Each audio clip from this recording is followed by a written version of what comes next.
नमस्कार, रेशूज किचनमध्ये आपल्या सर्वांचे खूप खूप मनापासून स्वागत आहे। आज आपण मेथीमध्ये किसलेला बटाटा घालून अशी एक मस्त रेसिपी बनवूया। चला तर मग रेसिपीला सुरुवात करूया। तर इथे मी एक जुडी मेथी घेतलेली आहे।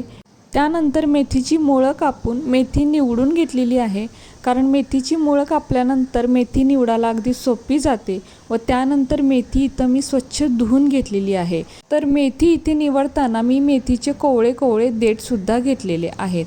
आता यानंतर मेथी आपण इथे चिरून घेऊयात। तर सुरीने किंवा वेळीने मेथी आपल्याला इथे एकदम बारीक चिरून घ्यायची आहे।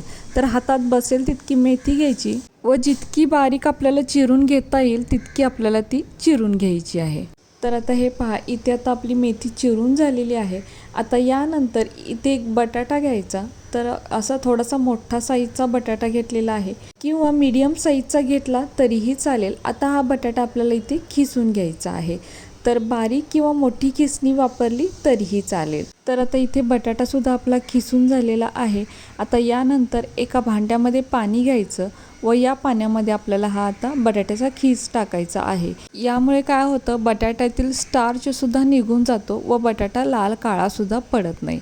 आता हे आपण असंच बाजूला ठेवून देऊयात। यानंतर एक मिक्सरचं भांडं घ्यायचं व यामध्ये आता अर्धा इंच आल्याचे तुकडे, 7 ते 8 लसणाच्या पाकळ्या, 2 हिरव्या मिरच्या इथे कापून घेतलेल्या आहेत त्या यामध्ये टाकायचे, तसेच 2 चमचे धने व 1 चमचा जिरे सुद्धा घालायचे। आता यावरती झाकण ठेवून हे मिक्सरला चांगलं बारीक फिरवून घ्यायचं आहे। तर आता हे मिक्सरला फिरवून घेतलेलं आहे। तर याचा असा जाडा भरडा मसाला तयार झालेला आहे। आता यानंतर इथे एक दुसरं भांडं घ्यायचं। तर मी इथे मोठा बाऊल घेतलेला आहे व यामध्ये आता 1 वाटी चणा डाळीचं पीठ म्हणजेच बेसन घालायचं।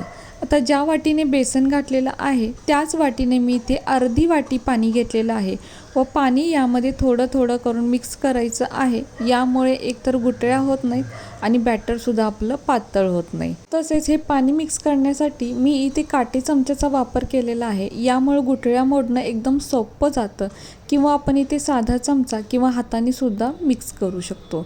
तर बघू शकता यामध्ये अजिबात गुठळ्या झालेल्या नाही आणि बॅटरसुद्धा पहा, खूपच घट्ट नाही आणि खूपच पातळ नाही असं बॅटर आपल्याला इथे ठेवायचं आहे। यानंतर गॅसवर एक कढई ठेवायची व यामध्ये आता 1 पळी म्हणजेच 1 मोठा चमचा तेल घालायचं। तेल थोडं गरम झाल्यानंतर मिक्सरला वाटलेला मसाला यामध्ये घालायचा व या तेलामध्ये थोडा परतून घ्यायचा, म्हणजे आलं लसणाचा जो कच्चेपणा असतो तो निघून जातो। यानंतर यामध्ये छोटा पाव चमचा हळद व छोटा अर्धा चमचा हिंग घालायचा व यामध्ये चांगला मिक्स करून घ्यायचा। हवं तर आपण इथे थोडंसं लाल तिखट सुद्धा वापरू शकतो, पण मिरच्या आहेत म्हणून मी लाल तिखट वापरलेलं नाही। आता यानंतर जी मेथी आपण चिरून ठेवलेली होती ती या कढईमध्ये ओतायची व आता सुरुवातीला पाहू शकताय अगदी कढई भरून मेथी झालेली आहे, पण जसं आपण ही परतवत राहू तशी ती कमी व्हायला लागते, म्हणजे मेथी शिजायला लागते। शिजल्यानंतर मेथी अजून कमी होते। तर आता जसं आपण मेथी परतवत आहोत तशी ती कमी व्हायला चालू झालेली आहे। तर आता इथे आपण पाहू शकतोय मेथी पूर्ण कमी झालेली आहे। आता यानंतर आपण जो खिसून ठेवलेला बटाटा होता त्यामधलं पाणी पूर्ण काढून टाकलेलं आहे व बटाट्याचा खीस थोडासा पिळूनच मग यामध्ये टाकायचा। तर हा बटाट्याचा खीस आता या भाजीमध्ये चांगला मिक्स करून घेऊयात। बटाटा वापरल्यामुळे काय होतं, या रेसिपीची टेस्ट अजून वाढते। खूपच छान टेस्टी अशी ही रेसिपी तयार होते। तर आता बटाट्याचा खीस या भाजीमध्ये चांगला मिक्स झालेला आहे। यानंतर यावरती झाकण ठेवून हे मी 1 मिनिटभर चांगलं शिजवून घेतलेलं आहे। मेथी व बटाटा शिजायला जास्त वेळ लागत नाही। आता यानंतर यामध्ये आपण अजून मीठ नाही घातलेलं, तर आता यामध्ये मीठ घालायचं। तर इथे चवीपुरते म्हणजे चमचाभर इतकं मीठ घातलेलं आहे, कारण यामध्ये आपण मेथी, बटाटा आणि बेसन या तिन्हींसाठीचं मीठ आता आपल्याला इथे वापरायचं आहे। तर 1 चमचा मीठ पुरेसं आहे व यानंतर पुन्हा हे थोडंसं परतून घ्यायचं, म्हणजे घातलेलं मीठ यामध्ये चांगलं मिक्स होतं। आता यानंतर जे बेसनाचं आपण बॅटर बनवून ठेवलेलं होतं ते यामध्ये घालायचं व ते सुद्धा यामध्ये चांगलं मिक्स करून घ्यायचं। तर सुरुवातीला मिक्स केल्यानंतर हे जे मिश्रण आहे ते थोडंसं सैल म्हणजे थोडंसं पातळ वाटेल, पण जसं जसं हे गरम होत जाईल तसं हे पुन्हा घट्ट होईल। तर आता सुरुवातीपेक्षा हे इथं थोडंसं घट्ट झालेलं आहे, तर अजून जसं हे गरम होत जाईल तसं ते अजून घट्ट होईल। तर आपल्याला हे कधीपर्यंत परतवत राहायचं आहे, तर जोपर्यंत याचा मिश्रणाचा चांगला गोळा बनत नाही तोपर्यंत आपल्याला हे चांगलं परतून घ्यायचं आहे। तर गॅसची फ्लेम आता बारीक करायची आणि हे परतवत राहायचं। तर आता इथे चांगला गोळा तयार झालेला आहे आणि कढईला सोडतसुद्धा आहे। तर आता यानंतर काय करायचं, यावरती झाकण ठेवून फक्त 1 मिनिटभरासाठी वाफवून घ्यायचं, कारण यामध्ये आपण आता बेसन वापरलेलं आहे। आता तोपर्यंत आपण दुसरी तयारी करूया। तर इकडे एका ताटामध्ये मी थोडंसं तेल लावून घेतलेलं आहे। हवं तर आपण या ठिकाणी तूपसुद्धा लावून घेऊ शकतो आणि हे तेल आता चांगलं पसरवून घ्यायचं आहे। तर अगदी काठालासुद्धा पसरवून घ्यायचं आहे। तर आता 1 मिनिटभरानंतर झाकण काढून पाहूया।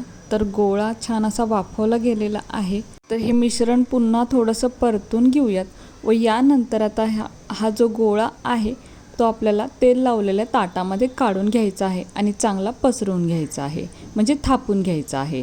तर चमच्याने किंवा उलाटण्याने हा चांगला थापून घ्यायचा किंवा याऐवजी वाटीचा वापर जरी केला तरीही चालेल, कारण आपल्याला हे एकदम प्लेन असं थापून घ्यायचं आहे। तर आता इथे मी वाटी वापरते। वाटीने थापायला खूप सोपं जातं आणि पटकन हे प्लेनसुद्धा होतं। आता हवं तर आपण हे असंच ठेवू शकतो, पण थोडंसं गार्निशिंगसाठी यावरती मी पांढरे तीळ पसरवून घेत आहे किंवा याऐवजी सुकं खोबरं जरी वापरलं तरीही चालेल। तर पुन्हा यानंतर वाटीने थोडंसं प्रेस करून घ्यायचं आहे, म्हणजे तीळ या मिश्रणाला चांगले चिकटले जातात। तर आता तीळ या मिश्रणाला चांगले चिकटलेले आहेत। आता हे थंड होण्यासाठी असंच बाजूला आपल्याला ठेवून द्यायचं आहे व थंड झाल्यानंतरच हे पाहायचं। तर आता हे थंड झालेलं आहे। तर अजिबात गरम किंवा कोमटही नसलं पाहिजे, पूर्ण थंड झाल्यानंतरच घ्यायचं आणि याच्या आता वड्या पाडून घ्यायच्या। तर इथे आपण कोथिंबिरीच्या वड्या बनवत आहोत। यापूर्वी आपण पोहे घालून, रवा घालून सुद्धा या वड्या बनवलेल्या होत्या, त्यासुद्धा तुम्हाला खूप आवडलेल्या होत्या। तर एकदा ही रेसिपीसुद्धा नक्की करून पहा, खूप छान ही रेसिपी बनते। बटाट्यामुळे याला खूप छान अशी टेस्ट येते। तर आपल्याला जशा या वड्या हव्या आहेत छोट्या मोठ्या, त्या प्रमाणात आपल्याला ते कापून घ्यायचं आहे किंवा असं उभे काप मारूनसुद्धा आपण याच्या स्टिक्ससुद्धा बनवू शकतो किंवा जसं आपल्याला शेप हवा आहे त्या आकारात आपण या वड्या कापून घेऊ शकतो। तर आता इथे वड्या पाडून झालेल्या आहेत आणि आता या वड्या आपण काढून घेऊयात। तर वड्या काढताना नेहमी कडेने काढायला सुरुवात करायची, म्हणजे सर्व वड्या अगदी व्यवस्थित न तुटता आहे त्या आकारात वड्या निघतात। तर आता इथे वड्या अगदी पटापट आणि न तुटता निघत आहेत। तर खूप छान या वड्या तयार होतात आणि जितकी आपण मेथी बारीक चिरू ना तितका या वडीला अगदी चौकोनी मस्त आकार येतो। तर बघू शकताय किती मस्त ही वडी तयार झालेली आहे। आता इथे आपण सर्व वड्या काढून घेऊयात। तर बघू शकताय सर्व वड्या मी काढून घेतलेल्या आहेत। एकही वडी यातली तुटलेली नाही आहे, अगदी सर्व वड्या आहेत त्या आकारात निघालेल्या आहेत। फक्त मेथी अजून बारीक चिरलेली असती ना तर याला अजून छान आकार आला असता, म्हणून जितकी बारीक मेथी चिरता येईल ना तितकी आपण चिरून घ्यायची। तर आता या वड्या आपण अशाच खाऊ शकतो, अशासुद्धा वड्या खूप छान लागतात, भाकरी चपाती बरोबर अगदी मस्तच लागतात। किंवा आपण या शॅलो फ्राय किंवा डीप फ्रायसुद्धा करू शकतो, म्हणजे अगदी कुरकुरीत होतात। तर आपण आता इथे शॅलो फ्राय करूया। तर आता गॅसवर कढई ठेवलेली आहे। कढई थोडी गरम झाली की यामध्ये 2 पळी म्हणजेच 2 मोठे चमचे तेल घालायचं। तर तेलाचा जास्त नाही वापर करायचा।